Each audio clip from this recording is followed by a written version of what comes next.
प्रातः मुरली ओम शांति। बाप दादा मधुबन। मीठे बच्चे, तुम यहाँ आए हो सेल्फ रियलाइज करने।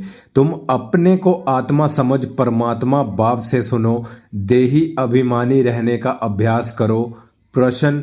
कई बार बच्चों से कोई कोई पूछते हैं कि तुमने आत्मा का साक्षात्कार किया है, तो तुम उन्हें कौन सा उत्तर दो? उत्तर है, बोलो हाँ, हमने आत्मा का साक्षात्कार किया है। आत्मा ज्योति बिंदु है। आत्मा में ही अच्छे व बुरे संस्कार हैं। आत्मा की सारी नॉलेज अभी हमें मिली है। जब तक आत्मा का साक्षात्कार नहीं किया था तब तक देह अभिमानी थे। अभी हमें परमात्मा द्वारा गॉड रियलाइजेशन और सेल्फ रियलाइजेशन हुआ है। गीत। न वह हमसे जुदा होंगे। ओम शांति।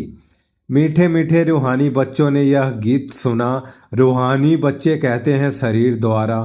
ऐसे कोई कभी नहीं कहेंगे कि हम मर मिटेंगे साधु संतों के ऊपर। बच्चे जानते हैं हमको उनके साथ जाना है, यह शरीर छोड़ देना है। इसलिए कहते हैं यह शरीर छोड़कर हम चले जाएंगे बाप के साथ। बाप आए ही हैं साथ ले जाने। यह बहुत समझ की बात है। बच्चे बुलाते हैं, हम पतितों को आकर पावन बनाओ। फिर क्या करूं? यहाँ तो नहीं छोड़ जाएंगे। यह सारी दुनिया पतित है। इस पतित दुनिया से पावन दुनिया में ले जाने के लिए बाप आए हैं। हम आत्माओं को साथ ले जाएंगे। यह सारी दुनिया विशेष है, यह भी तुम जानते हो। तुम किसको बिकारी पतित कहेंगे तो भी बिगड़ पड़ेंगे। मनुष्य को समझाना बड़ा युक्ति से है।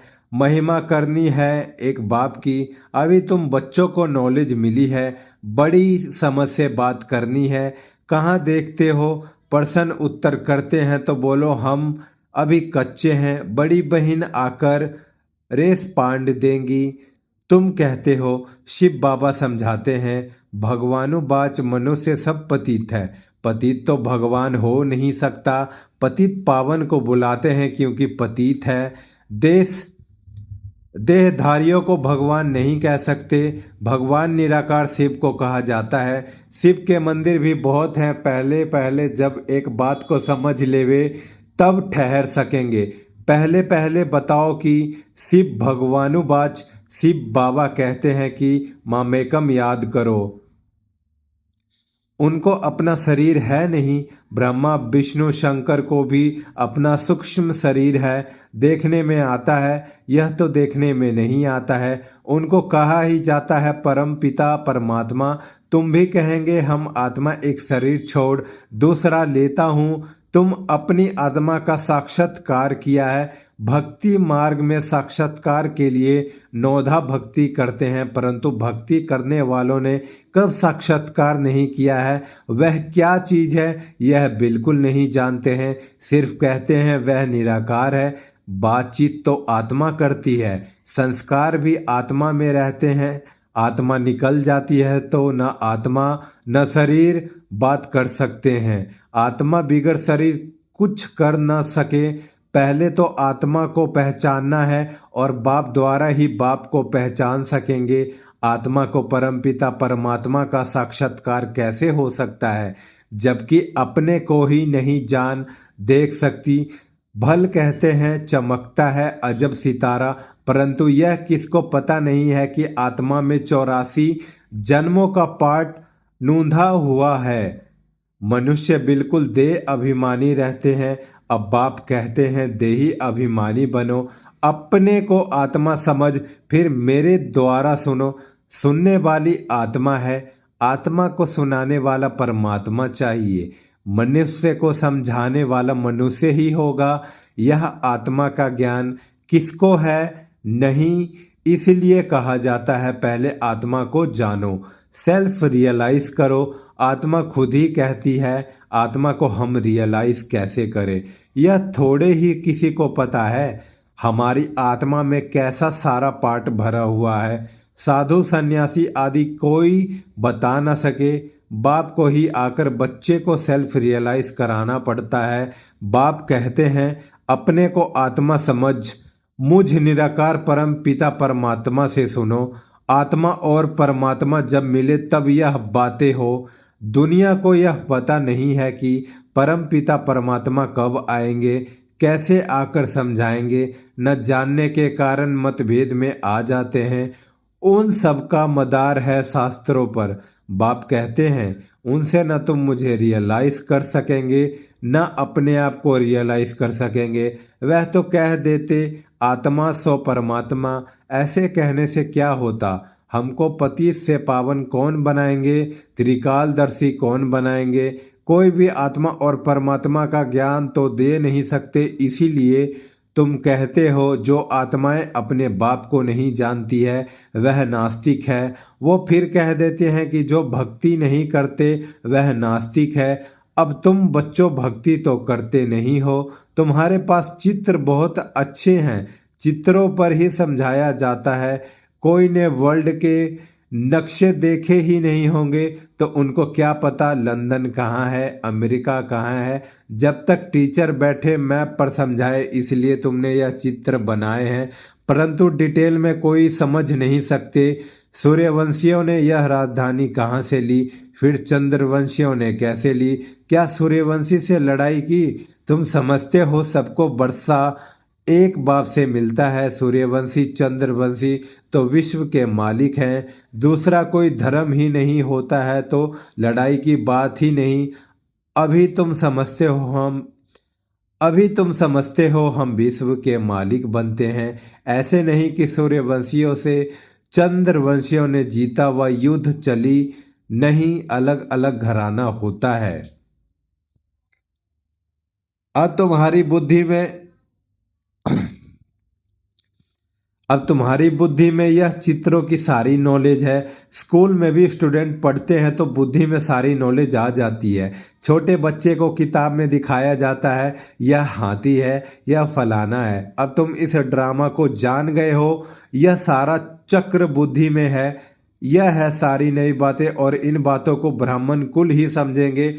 दूसरे तो बैठ फालतू डिबेट करेंगे। ऐसे भी नहीं सबको इकट्ठा समझाया जा सकता है, नहीं, अलग अलग समझाना होता है। कायदा भी है, पहले बाप को आत्मा को समझे फिर क्लास में बैठे तो समझेंगे, नहीं तो समझ ही नहीं सकेंगे। संन्यास उठाते ही रहेंगे। तुमको समझाना है भगवान एक ही है। वह उस तो उच्च है, देवताओं को भी भगवान नहीं कह सकते।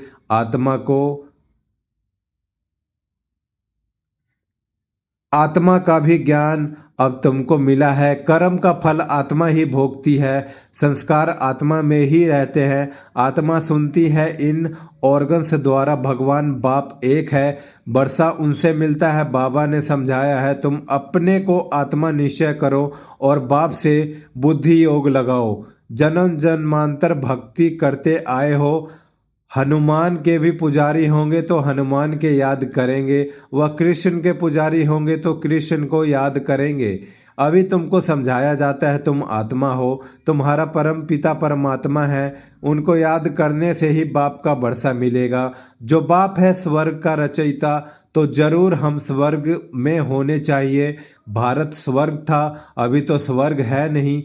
जो राजाई हो, नरक में तो रावण की राजाई है। हम राजधानी कैसे चली फिर नीचे उतरे, कुछ भी नहीं जानते। अभी तुम जानते हो पुण्य जन्म लेते लेते हमको नीचे उतरना ही है। अब फिर बाप कहते हैं मुझे याद करो तो तुम पावन बनेंगे, स्वर्ग का वर्षा मिलेगा। हम बाप के बनते हैं तो बाप का वर्षा मिलता है, परंतु जब तक तमो प्रधान से सतो प्रधान न बने, योग से पावन न बने, तब तक वर्षा मिल न सके। बाप कहते हैं मुझे याद करने से तुम्हारे विकर्म विनाश होंगे, विकर्मा जीत बनेंगे। यह गारंटी है, समझानी देनी पड़ती है। कोई समझेंगे, कोई तेज बुद्धि वाले होते तो शोर मचाने लगते हैं। कोई न कोई विघन डालने वाले निकल पड़ते हैं। कोई हंगामा करे तो बोलना चाहिए। एकांत में आकर समझो, यहाँ का कायदा है 7 रोज भट्ठी में रहकर समझना, क्योंकि यह ज्ञान नया होने के कारण मनुष्य मूंझते हैं। कोई भी पहले नया सेंटर खुलता है तो उसमें होशियार होने चाहिए जो सबको समझा सके। भगवान तो सबका एक है, सब आत्माएं भाई भाई है, परमात्मा सबका बाप है। पुकारते हैं पतित पावन आए तो जरूर वह पावन है। वह कभी पतित होते नहीं हैं, बाप ही आकर पतितों का पावन बनाएंगे। सतयुग में सब है पावन, कलयुग में सब है पतित। पतित बहुत होते हैं, पावन थोड़े होते हैं। सतयुग में सब तो नहीं हो जाएंगे, जो पतित से पावन बनते हैं वही पावन दुनिया में जाते हैं, बाकी सब निर्वाण दुनिया में चले जाएंगे। यह भी जानते हैं सारी दुनिया आकर मत नहीं लेगी। यह मुश्किल है जो तुम सारी दुनिया को मत दो। अभी सबकी कयामत का समय है, बिना सबका होना है। समझाने की बड़ी युक्ति चाहिए, जो शांति से बैठे सुने, डिस्टरबेंस ना करे। पहले पहले तो बाप का परिचय देना है। शिव बाबा ही पतित पावन ठहरा, वही समझाता है। गीता में भी अक्षर मशहूर है। पतित पावन बाप ही कहते हैं कि मुझे याद करो तो तुम्हारे विकर्म विनाश होंगे। गीता से ही यह अक्षर ताल्लुक रखते हैं। शिव बाबा ने कहा है मुझे याद करो, मैं सर्व शक्तिमान पवित्र पावन हूँ। गीता ज्ञान दाता, ज्ञान का सागर हूँ। गीता के अक्षर तो है ना, सिर्फ वह कहते हैं श्री कृष्ण भगवानुवाच, तुम कहते हो शिव भगवानुवाच। भगवान निराकार है, वह कभी पूर्व जन्म में नहीं आते, अलौकिक दिव्य जन्म लेते हैं। खुद ही समझाते हैं मैं साधारण बूढ़े तन में आता हूँ, जिसको ही भागीरथी कहते हैं। ब्रह्मा द्वारा ही रचना रचते हैं तो मनुष्य का नाम ब्रह्मा रखा जाता है। व्यक्त ब्रह्मा से फिर पावन अव्यक्त फरिश्ता बन जाता है। बाप आते ही हैं पतितों का पावन बनाने, तो जरूर फिर पतित दुनिया पतित शरीर में आएंगे। यह है डिटेल की समझानी।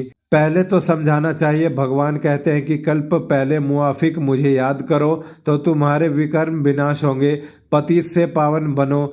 गाते भी हैं पतित पावन आओ, गंगा तो है ही, तुम पुकारते ही हो तो जरूर कहाँ से आएंगे।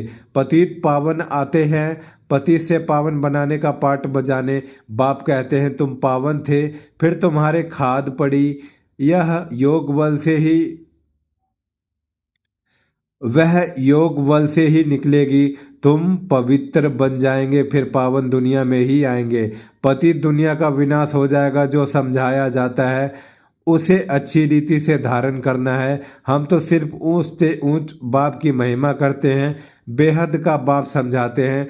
तुम 84 जन्मों का पाठ बजाते बजाते कितने पतित बने हो, पहले पावन थे, अब पतित बने हो। फिर याद की यात्रा पर रहने से तुम पावन बन जाएंगे। भक्ति मार्ग से तुम सीढ़ी नीचे उतरते ही आए हो, यह तो बिल्कुल ही सहज बात है। यह तो बच्चों की बुद्धि में बैठना चाहिए। सवेरे उठकर विचार सागर मंथन करना चाहिए, फिर जो भी आए उनको समझाना है। मुरली के मुख्य पॉइंट्स नोट कर देनी चाहिए, फिर रिपीट करनी चाहिए तो दिल पर पक्का हो जाए। पहली पहली मुख्य बात है बाप को याद करना। बाप ही कहते हैं मन मना भव, मुझे याद करो तो विकर्म विनाश होंगे। अब करो ना करो तुम्हारी मर्जी। बाप का फरमान तो मिला हुआ है, पावन दुनिया में चलना है तो फिर पतित दुनिया में। बुद्धि का योग नहीं जाना चाहिए, बेकार में नहीं जाना है। समझानी तो बहुत मिलती रहती है। अच्छा, मीठे मीठे सीखे लदे बच्चे प्रति माता पिता बाप दादा का याद प्यार और गुड मॉर्निंग। रूहानी बाप की रूहानी बच्चों को नमस्ते। धारणा के लिए मुख्य सार, सवेरे सवेरे उठकर विचार सागर मंथन करना है। बाप जो सुनाते हैं उसे नोट कर रिपीट करना है। दूसरों को सुनाना है। सबको पहले पहले बाप का ही परिचय देना है। पावन दुनिया में चलने के लिए इस पतित दुनिया से बुद्धि योग निकाल देना है। वरदान नंबर 1, बिजनेसमैन बन। एक सेकंड व संकल्प में कमाई जमा करने वाले पदमपति भवा। नंबर 1 बिजनेसमैन वह है जो स्वयं को बिजी रखने का तरीका जानता है। बिजनेसमैन अर्थात जिसका एक संकल्प भी व्यर्थ न जाए, हर संकल्प में कमाई हो। जैसे वह बिजनेसमैन एक एक पैसे का कार्य में लगाकर पदम गुना बना देते हैं, ऐसे आप भी एक एक सेकंड का संकल्प कमाई करके दिखाओ, तब पदमपति जब पदमपति बनेंगे। इससे बुद्धि का भटकना बंद हो जाएगा और व्यर्थ संकल्पों की कंप्लेन भी समाप्त हो जाएगी। स्लोगन जो मांगता है वो खुशी के खजाने से संपन्न नहीं हो सकता। ये अव्यक्त इशारे सदा अचल अडोल एक रस स्थिति का अनुभव करो। सदा मास्टर सर्वशक्ति वाहन की सीट पर सेट रहने वाले ही अचल अडोल रहते हैं। बाप दादा कहते हैं बच्चे शरीर भी चला जाए लेकिन आपकी खुशी नहीं जाए। पैसा तो उसके आगे कुछ भी नहीं। जिसके पास खुशी का खजाना है उसके आगे कोई बड़ी बात नहीं। और सदा सहयोगी सेवाधारी में बच्चों के साथ बाप दादा रहते हैं, इसलिए घबराने की कोई बात ही नहीं है। ओम शांति बाबा। ओम शांति बाबा। ओम शांति। ओम शांति।